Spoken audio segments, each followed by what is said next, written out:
사람은 결정을 먼저 내리고 그 다음에 이유를 만든다는 말이 있습니다.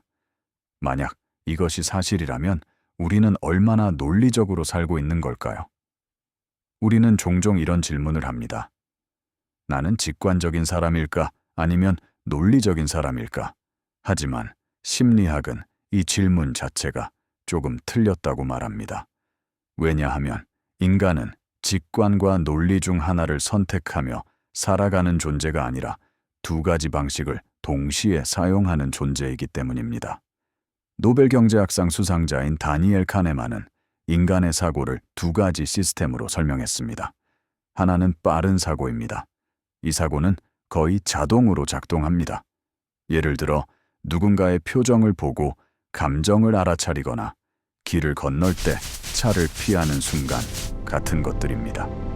이때 우리는 계산하지 않습니다. 그냥 바로 판단합니다. 이것이 바로 직관입니다. 반대로 인간에게는 느린 사고도 존재합니다. 이 사고는 논리적입니다. 정보를 모으고 비교하고 가능성을 따져보고 결론을 내립니다.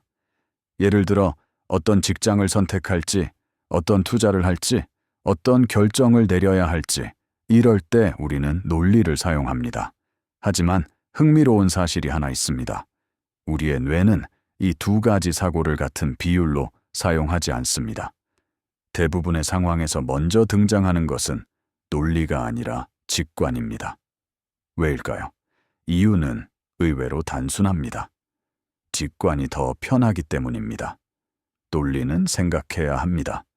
하지만 직관은 생각하지 않아도 됩니다. 논리는 시간을 쓰고 에너지를 쓰고 집중을 요구합니다. 반면 직관은 이미 뇌 속에 저장된 경험을 이용해 순식간에 결론을 만듭니다. 그래서 우리의 뇌는 가능하면 직관을 먼저 사용합니다. 하지만 여기서 문제가 생깁니다. 직관은 빠르지만 항상 정확하지는 않습니다. 그래서 인간에게는 두 번째 시스템이 존재합니다. 바로 논리입니다. 논리는 직관이 만든 결론을 다시 한번 확인하는 역할을 합니다. 하지만 현실에서는 이 순서가 자주 뒤바뀝니다. 사람들은 먼저 직관으로 결정을 내리고 그 다음에 논리로 그 선택을 정당화합니다. 즉, 논리가 판단의 도구가 아니라 설명의 도구가 되어버리는 것입니다. 그래서 어떤 사람들은 직관을 더 믿고 어떤 사람들은 논리를 더 믿습니다. 직관적인 사람들은 논리만 강조되는 세상을 보면 세상이 너무 차갑고 기계처럼 변할 것을 걱정합니다. 반대로 논리적인 사람들은 직관만 믿는 세상을 보면 질서 없는 혼란을 걱정합니다. 하지만 사실 이 두 가지는 서로 경쟁하는 것이 아닙니다. 오히려 서로를 보완하는 도구입니다.